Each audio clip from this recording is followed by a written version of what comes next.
The year is 1980, and Pac-Man is as contagious as synths ruining great musicians. Everyone and their dogs are lining up to get a glimpse at this tiny yellow dot on a screen. They shove their quarter in, waiting in anticipation for the pure bliss that's about to behold them. But what's this? Is this a movie in my video game?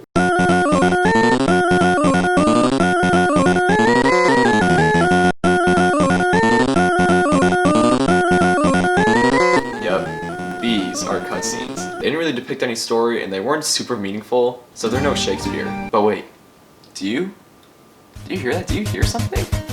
Enter Ninja Gaiden for the NES. This is what many people point to as the first game with actual cutscenes, as in moments of the game where you're not actually playing and it conveys a story to you. These cutscenes actually tell a complete story and are really impressive, especially for a system where this looks like this. As games progressed and technology got even better, companies started implementing more and more of these cutscenes that people were raving about. No longer were video games a medium where you can flick off your brain and just have some mindless fun. No. Now you get to contemplate the morally gray actions of your character. Sounds like a blast. Many have deemed this new gritty style of games as cinematic. Go home, Mario. Get out of here, Mega Man. And welcome white middle-aged protagonist number 3. We've seen this turn in genre in recent years with games like The Last of Us leading the charge. Nowadays, it seems like every other game that's coming out is trying to come off as cinematic or realistic. Tomb Raider? Not for kids anymore. God of War? Not just some fun beat 'em up. Now it's realistic. See, Kratos has a beard. Metal Gear Solid 5? Well, I guess I wouldn't say the series was ever for kids, but that's getting closer and closer to the idea of the playable movie. Look at any best cinematic games list, and these three will be plastered all over. But the thing is, these are pretty different games. They all may have similar gameplay elements, but they're definitely far from identical. So that begs the question, what makes a game cinematic? Why has this rise in cinematic gaming become so popular? Why does Kratos have a beard? Well, today we'll be answering all of these questions and more by exploring the rise of cinematic games.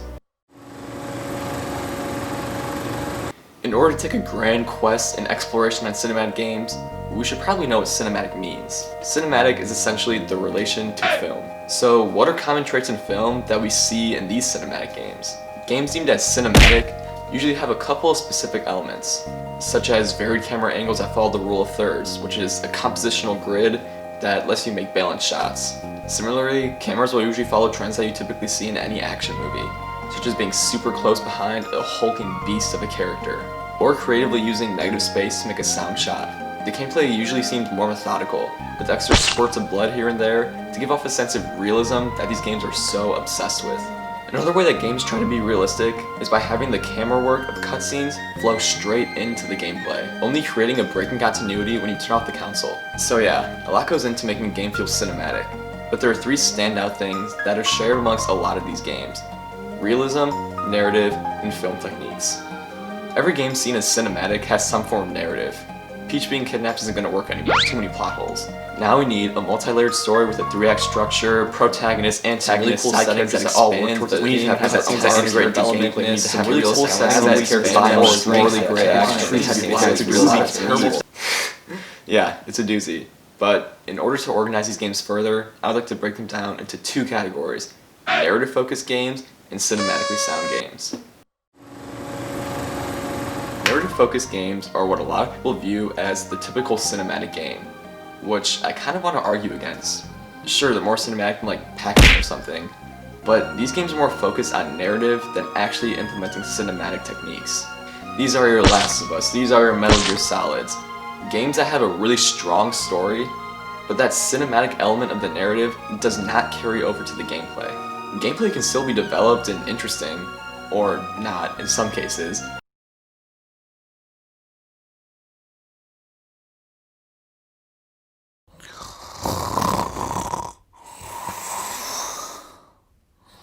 But the focus is really on the narrative.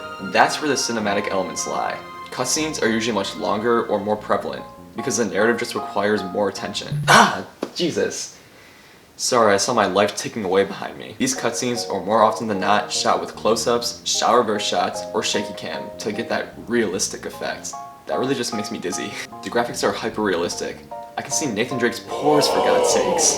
This focus on immersion and narrative creates little break in continuity.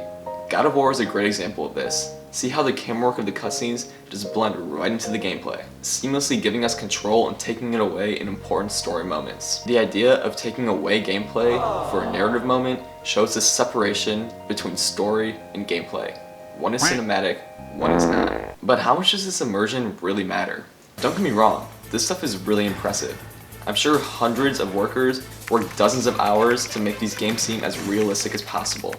But the focus on this realism is sometimes what makes me have a problem with these games. I don't really care how much sweat I can see on Kratos or how the narrative is if the game doesn't feel good to play. Some of the best fantasy and sci-fi games that pride themselves in being unrealistic, has given us some of the best stories of all time. Final Fantasy VII, even Chrono Trigger, are hailed for being some of the best narrative games and games in general ever made.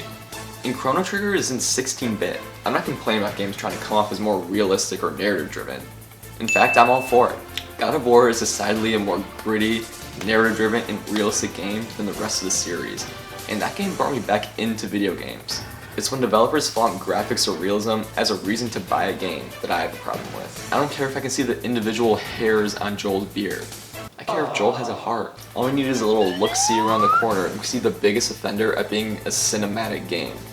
Besides the game being about 10 minutes long, the realistic nature and the graphics were the main selling point. And look what happened. What I'm trying to say is that narrative-driven games are good.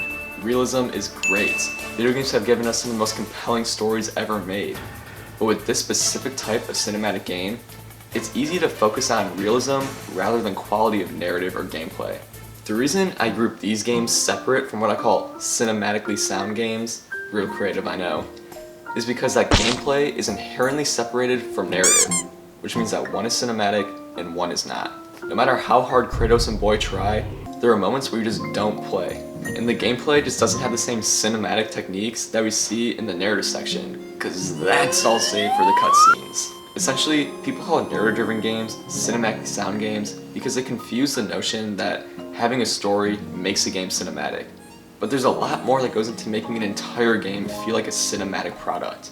Like when I'm playing Uncharted 4, I'm not thinking, wow, this is a really great cinematic experience. I'm thinking, good lord, I can take a lot of bullets. The only way that the narrative is really used in the gameplay is when you can press triangle for an interesting talk between you and your sidekick. This isn't bad by any means.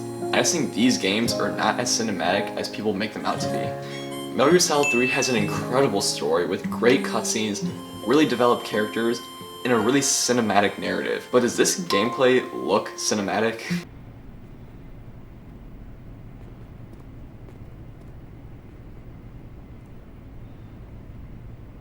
Nobody here.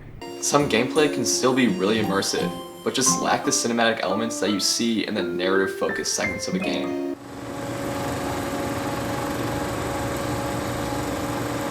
Cinematically sound games are what I would deem as truly cinematic games. These games are pretty similar to narrative-focused games in many ways. They still have some form of realism, and have a narrative that may just not be the focus of the game. They still usually have some cinematic techniques that you see in narrative-driven games, such as implementing the rule of thirds, using negative space, and having unique camera movements. However, these cinematic techniques are not confined to the narrative sections of the game. They're all over the place. Cinematically sound games also work to have a unique presentation overall to give off a cinematic feeling, even when you're in like menus or character trees. Let's look at God of War for an example of how not to do this. The game tries really hard to have a cinematic feeling by having the game come off as one long take. However, you break this continuity so many times to activate quests or fast travel or do some RPG elements such as work your character tree. But it isn't presented in a cinematic way. It breaks the continuity that this game is trying so hard to keep. While looking at Ghost of Tsushima, we can see how this is done correctly, where everything about the game is given a cinematic presentation to make the entire product feel like a movie. This is easily one of the most cinematic games I've ever played. Look at Jin as he gallops through the beautiful land of Tsushima.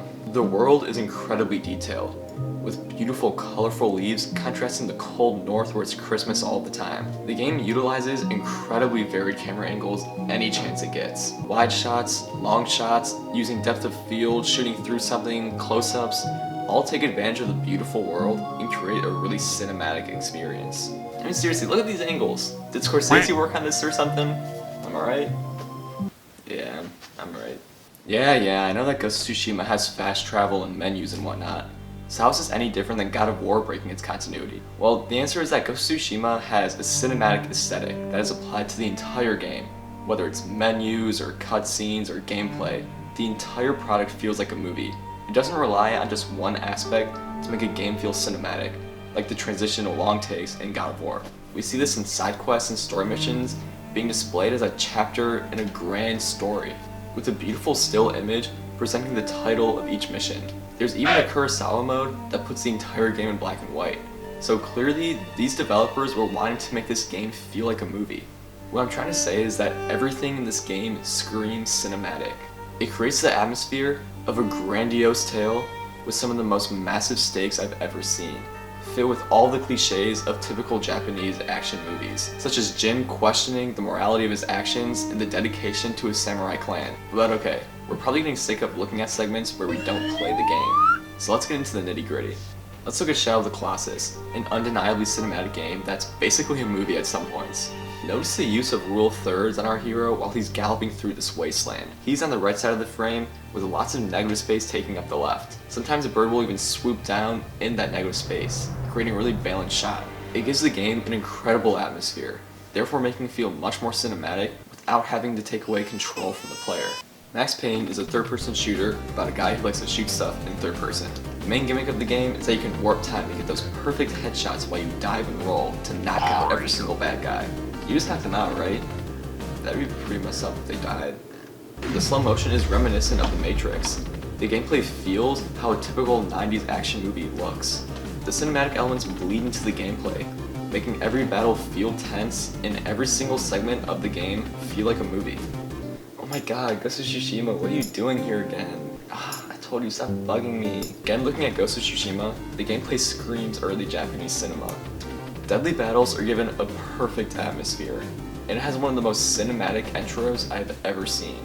Jin losing his entire clan to the Mongols, then single-handedly taking on a fortress that has his dad kidnapped, and then facing a Mongol leader where he gets thrown off a bridge and completely destroyed, only for him to find his sword, get back up, and have this happen.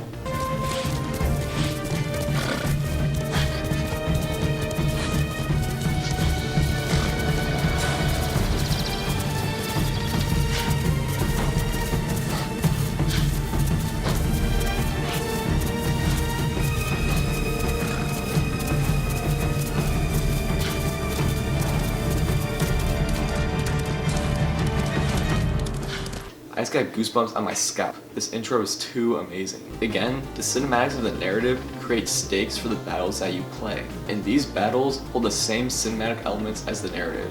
Take a look at this fight with the Mongol leader in the beginning of the story. We already talked about how the setup for this battle is incredible, but look at how close the camera is on Jin. The game takes away your ability to use items or switch stances. No cheating allowed, just you, your skills, and the enemy. Pair this with the amazing presentation and atmosphere, with rain pouring down and lightning flashes in the background, and you have an incredibly cinematic battle that feels amazing to play. The gameplay gives off a cinematic feeling by changing the way that you play the game, and that's just an amazing way to make the game feel like a movie, even when you're not sitting down and watching cutscenes. But all of this being said, is this good for the industry? Oversaturation has been such an issue in the gaming industry. Third-person shooters are about as common as weird rashes on my body. Franchises have been ruined in order to fit a more sellable format. We are forced to the same games year in and year out just because it makes money. And you can argue that AAA studios have lost the imagination that have made these games so great in the past, leaving the innovation up to Nintendo and some indie studios. Needless to say, developers will pound a genre into the dirt if it makes them enough money. Luckily, I feel like there aren't too many examples of truly bad narrative or cinematic games, as you can't really lie your way through a gripping story. Either it works or it doesn't. There's less trash out there than I think people give the gaming industry credit for, but there are definitely those terrible, heartbreaking, disgusting moments where a narrative-driven game is just destroyed because of a focus on realism. Again, The Order 1887. This game cared more about how many dust particles you can see than actually being a good game. As a result, we got a game that looked about as realistic as looking into a mirror, but played clunkily as a shooter, which is not good, has about a runtime of 5 hours, give or take 2 hours of cutscenes, and is now selling for $8 on eBay. I'm pretty sure Dirt is more valuable at this point. This game focused more on being cinematic than being a game, and that is what is bad for the industry. Because at the end of the day, we come to video games to play games, not to watch a realistic movie for about 4 hours and then have a really subpar time for the rest of the experience. Whether you love them or hate them, cinematic games are probably going to become more prevalent as time goes on. With the next generations of consoles coming out, and them seeming to be just supercomputers in disguise, immersion is going to be the priority for a lot of studios. But this doesn't have to be a bad thing. As we've seen, cinematic games can be absolutely amazing when done well. Whether they're narrative driven or gameplay focused, these games have given us some of the best experiences ever. I'm excited for the future of gaming and cinematic games in general, as long as they're made with care and passion and not rushed out with a focus on realism. In conclusion, I love games, I love movies, I love you. Godspeed, viewers. Thank you for watching.